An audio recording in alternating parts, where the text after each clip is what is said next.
സംഘികളെ കാണുമ്പോൾ തലയാട്ടുകയും കമ്മികളെ കാണുമ്പോൾ വാലാട്ടുകയും ചെയ്യുന്ന ക്ലെമിസ്. കേരള കോൺഗ്രസ് എന്ന പാർട്ടിയെക്കുറിച്ച് ഞാൻ പറയാതെ തന്നെ നിങ്ങൾക്ക് അറിയാവുന്നതാണ്. എന്നാൽ ആ പാർട്ടിയുടെ പ്രത്യേകത വളരും തോറും പിളരുകയും പിളരും തോറും വളരുകയും ചെയ്യുന്ന ഒരു പാർട്ടി എന്നാണ്. അതുപോലെയാണ് ചില കാലാകാലങ്ങളായി ക്രൈസ്തവ സഭകളുടെ ചില കാര്യം. പിളരുകയും വീണ്ടും വീണ്ടും പിളർത്തുകയും ചെയ്യുന്നവരുടെ ഒരു കൂടാരമാണ് ഈ സഭകളിൽ ചിലത്. എന്തുകൊണ്ട് ഈ സഭകൾ ഇങ്ങനെ പിളരുന്നു? വലിയ ആദർശത്തിൻ്റെയോ ആത്മീയതയുടെയോ പേരിലല്ല ഇവരുടെ പിളർന്നു പോകലുകൾ എന്ന് പറയപ്പെടുന്നത്. ചിലപ്പോൾ പരമൻ പട്ടം കിട്ടാത്തതിൻ്റെ പേരിലോ, അല്ലെങ്കിൽ ചിക്കൻ്റെ ലെഗ് പീസ് കിട്ടിയില്ലെങ്കിലോ, അതുമല്ലെങ്കിൽ ഗ്രേവി മാത്രമേ കിട്ടി എന്നുള്ളത് കൊണ്ടോ മാത്രമായിരിക്കും അത്തരത്തിലൊരു പിളർപ്പ്. സഭകളെ പിളർത്തുന്നത് പോലും അങ്ങനെയാണ്. ഇനി അവരവർക്ക് ആവശ്യമെന്ന് തോന്നുമ്പോൾ മാത്രം സ്വീകരിക്കുന്ന ഒരു പ്രത്യേക രീതിയാണ് ക്ലെമിസിൻ്റെ. അപ്പ കാണുന്നവനെ അപ്പ എന്ന് വിളിക്കുന്ന ഒരു സ്വഭാവം. അല്ലാതെ ഇതിനെ എന്തു പറയാൻ? ഇപ്പോൾ ഇതൊക്കെ പറയേണ്ട കാര്യം എന്താ എന്നല്ലേ? ഇപ്പോൾ വളരെ വാർത്താ പ്രാധാന്യം നേടിയ ഒരു വാർത്തയുമായിട്ടാണ് ബന്ധപ്പെട്ടിട്ടാണ് ഇത് പറയേണ്ടി വരുന്നത്.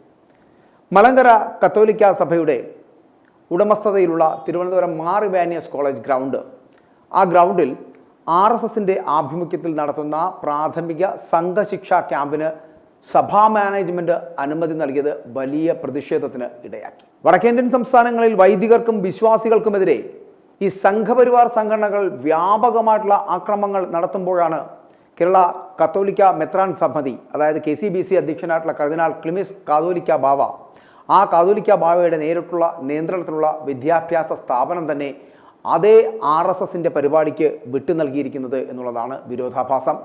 ക്യാമ്പിനായി സർവോദയ സ്കൂളാണ് വാടകയ്ക്ക് നൽകിയത് പോലും. ക്യാമ്പസിലെ എല്ലാ വിദ്യാലയങ്ങൾക്കുമുള്ള ഗ്രൗണ്ടാണ് ക്യാമ്പിൻ്റെ ഭാഗമായിട്ട് ഉപയോഗിക്കുന്നത്. ഇത് വിവാദമാക്കേണ്ടതില്ല എന്നാണ് മാനേജ്മെൻറ്റിൻ്റെ നിലപാട്. എല്ലാ കാലത്തും ഭരണകൂടവുമായിട്ട് ഒട്ടിനിന്ന് കാര്യങ്ങൾ നേടിയെടുക്കുന്ന നയമാണ് ഈ മലങ്കര കത്തോലിക്ക സഭ നടത്തിപ്പോരുന്നത്. ഈസ്റ്റർ ദിനത്തിൽ പോലും അഹമ്മദാബാദിൽ ആരാധനയ്ക്കെത്തിയ വിശ്വാസികളെ ജയ് ശ്രീറാം വിളികളോടെ ആയുധങ്ങൾ ഉപയോഗിച്ച് ക്രൂരമായിട്ട് മർദ്ദിക്കുകയും അടിച്ചോടിക്കുകയും ചെയ്തിട്ട് പോലും KCBC മൗനം പാലിച്ച് സംഘപരിവാറിനോടും കേന്ദ്ര സർക്കാരിനോടും വിധേയത്വം പ്രകടിപ്പിക്കുകയാണ്. അങ്ങനെയുള്ള ഈ സഭകൾ ഓരോ കാലത്തും ഓരോ രാഷ്ട്രീയ പാർട്ടികളെയും പ്രീണിപ്പിച്ചു നിർത്തിയാണ് മുന്നോട്ട് പോകുന്നത്. കോൺഗ്രസിൻ്റെ ഭരണത്തിൽ കോൺഗ്രസിനോടും അവരുടെ ആദർശങ്ങളോടും ചേർന്ന് നിൽക്കുകയും അവരാൽ നേടാൻ കഴിയുന്ന കാര്യങ്ങളെല്ലാം നേടിയെടുത്തതിനു ശേഷം ആ പാർട്ടിയെയും നേതാക്കളെയും തള്ളിക്കളയുകയും ചെയ്തിട്ട് അടുത്ത ഭരിക്കുന്ന പാർട്ടിക്കൊപ്പം ചേരും. അതാണ് ക്രൈസ്തവ ഈ സഭയുടെ രീതി എന്ന് പറയപ്പെടുന്നത്. പിണറായി ഭരിക്കുമ്പോൾ പിണറായിക്ക് കുഴലൂത്ത് നടത്തും. പിണറായി കർദിനാളാകുമെന്ന് വരെ പറഞ്ഞ ബിഷപ്പുമാർ വരെ ഉണ്ട് ഈ നാട്ടിൽ എന്നുകൂടി പറയേണ്ടിയിരിക്കുന്നു. BJP ഭരണത്തിൽ വന്നതിന് ശേഷം BJPയോട് ചേർന്ന് സഞ്ചരിക്കുന്ന ഒരു സമീപനം, ഒരു നയസമീപനം സ്വീകരിച്ചിട്ടുണ്ട് ഈ സഭ. അതിൻ്റെ ഉപകാരസ്മരണയ്ക്കാണ് ഈ തിരുവനന്തപുരം മാർ ഇവാനിയസ് കോളേജ് ഗ്രൗണ്ടിൽ RSSൻ്റെ ആഭിമുഖ്യത്തിൽ നടത്തുന്ന ഈ പ്രാഥമിക സംഘശിക്ഷാ ക്യാമ്പിന് സഭാ മാനേജ്മെൻറ്റ് അനുമതി നൽകിയത് എന്ന് വേണം നമ്മളിതിൽ നിന്നും മനസ്സിലാക്കാൻ. പഴയ കാലത്തേക്ക് നമ്മളൊന്ന് സഞ്ചരിച്ചു പോയാൽ ക്രൈസ്തവരെയൊക്കെ ഒരു ഉന്മൂലനം ചെയ്ത ബിരുദന്മാരിൽ അഗ്രഗണ്യനായിരുന്നു CP രാമസ്വാമി അയ്യർ എന്ന് പറയപ്പെടുന്ന വ്യക്തി. തിരുവിതാംകൂറിൽ അയാളെ വരെ പുകഴ്ത്തുവാനും പാദസേവ ചെയ്യുവാനും ഒക്കെ ഇവിടുത്തെ സഭാ നേതൃത്വം മുൻപന്തിയിലായിരുന്നു എന്നുള്ളതാണ്. സ്വാതന്ത്ര്യ സമരകാലത്ത് 1939 നവംബർ 15 ദിവാൻ CP രാമസ്വാമി അയ്യരുടെ ഷഷ്ടിപൂർത്തി ആഘോഷവുമായിട്ടൊക്കെ ബന്ധപ്പെട്ട് മലങ്കര കത്തോലിക്ക സഭ സ്ഥാപകൻ കൂടിയായിട്ടുള്ള ആർച്ച് ബിഷപ്പ് മാർ ഇവാനിയസ് മെത്രോപ്പൊലീത്ത തൻ്റെ അരമന വളപ്പിൽ ഗംഭീര സ്വീകരണവും മംഗളപത്ര സമർപ്പണവും ഒക്കെ നടത്തിയിരുന്നു.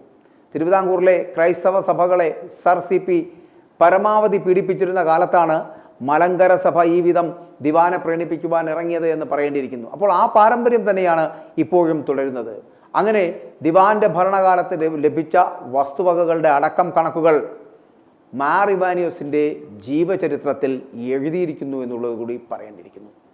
ദിവാൻ്റെ ഷഷ്ടിപൂർത്തി ആഘോഷങ്ങൾക്കായിട്ട് കമ്മിറ്റി രൂപീകരിച്ച് ആഘോഷങ്ങൾ പൊടിപിടിച്ചപ്പോൾ പട്ടത്തുള്ള ആർച്ച് ബിഷപ്പിൻ്റെ അരമന അങ്കണത്തിൽ വെച്ച് ആഘോഷങ്ങൾ നടത്തക്ക വിധം അവർ നിശ്ചയിക്കുകയും വിവരം അന്ന് ആർച്ച് ബിഷപ്പിനെ അറിയിക്കുകയും ചെയ്തു. ദിവാനുമായിട്ട് മൈത്രിയിൽ കഴിച്ചുകൂടുന്നതിന് പുതിയ ഒരു സന്ദർഭം, അല്ലെങ്കിൽ അതിന് പറ്റിയൊരു സന്ദർഭം പ്രതീക്ഷിച്ചുകൊണ്ടിരുന്ന നമ്മുടെ മാർ ഇവാനിയസ് അദ്ദേഹം അതിന് സമ്മതം മൂളി എന്നാണ് പറയപ്പെടുന്നത്. അങ്ങനെയാണ് ഈ മാർ ഇവാനിസിൻ്റെ ജീവചരിത്രത്തിൽ എഴുതി വച്ചിരിക്കുന്നത് എന്ന് കൂടി പറയേണ്ടിയിരിക്കുന്നു. ദിവാനെ സന്തോഷിപ്പിച്ചതിന് പ്രത്യുപകാരമായിട്ട് പട്ടത്തുള്ള ഇപ്പോഴത്തെ സെൻറ് മേരി സ്കൂളിന് ദിവാൻ അന്ന് തന്നെ അനുമതി നൽകുകയും ചെയ്തതായിട്ടാണ് ജീവചരിത്രത്തിൽ രേഖപ്പെടുത്തിയിട്ടുള്ളത് എന്നുള്ളതാണ്. ദിവാനോടുള്ള ആദരസൂചകമായിട്ട് ഈ സജീവോത്തമ ഷഷ്ടബ്ദി പൂർത്തി മെമ്മോറിയൽ ഹൈസ്കൂൾ എന്നായിരുന്നു പണ്ട് ഇതിൻ്റെ പേര് എന്ന് പറയപ്പെടുന്നത്. സ്വാതന്ത്ര്യപ്രാപ്തിക്ക് ശേഷമാണ് സ്കൂളിന് സെൻറ് മേരി സ്കൂൾ എന്ന് പുനർനാമകരണം ചെയ്തത് പോലും. അപ്പോൾ അദ്ദേഹത്തിൻ്റെ ആത്മകഥയിൽ, മാർ ഇവാനിസിൻ്റെ ആത്മകഥയിൽ 662, 663 പേജുകളിൽ എങ്ങനെയാണ് കോളേജിനും സ്കൂളിനുമൊക്കെ സഭകൾക്ക് സ്ഥലം ലഭിച്ചത് എന്നുള്ളത് വളരെ വ്യക്തമാണ്. ഇപ്പോൾ ക്രൈസ്തവരെ ഒന്നാകെ ഈ RSS സംഘപരിവാർ സംഘടനകൾ, അതായത് വടക്കേ ഇന്ത്യയിൽ കരിവാരിത്തേക്കുമ്പോഴും ആക്രമിക്കുമ്പോഴും പള്ളികൾ തകർക്കുമ്പോഴും ഒന്നും പ്രതികരിക്കാതെ BJPയുടെ ഇറാൻ മൂളികളായി മാറിയിരിക്കുകയാണ് ക്രൈസ്തവ സഭ. ED എന്ന ആയുധം ഉപയോഗിച്ച് വരച്ച വരയിൽ ഇവരെ നിർത്താൻ BJPക്ക് കഴിയുന്നത് ഇവർക്ക് ഒളിച്ചു പിടിക്കുവാൻ എന്തൊക്കെയോ ഉള്ളതുകൊണ്ട് ആണ് എന്നുള്ളത് വ്യക്തമാണ് ഇതിലൂടെ. അപ്പോൾ ഇതിൽ നിന്ന് നമുക്ക് മനസ്സിലാക്കാൻ കഴിയുന്നത് ഇപ്പോൾ ഈ മാർ ഇവാനിസ് കോളേജ് ഗ്രൗണ്ടിൽ നടക്കുന്ന പരിപാടികൾക്കടക്കം കുഴലൂത്തുകാരായി മാറുന്നു എന്നുള്ളതാണ് ഈ സഭ. അപ്പ കാണുന്നവനെ അപ്പ എന്ന് വിളിച്ച് ശിഷ്ടകാലം സുഭിക്ഷമായി ജീവിക്കുക എന്നതാണ് ഈ സഭയുടെ അജണ്ട. i2i News, an eye for truth. i2i News subscribe ചെയ്തിട്ടില്ലാത്തവർ ഇപ്പോൾ തന്നെ സബ്സ്ക്രൈബ് ചെയ്യുക. നോട്ടിഫിക്കേഷൻ ലഭിക്കുവാൻ ബെൽ ബട്ടണും അമർത്തുക.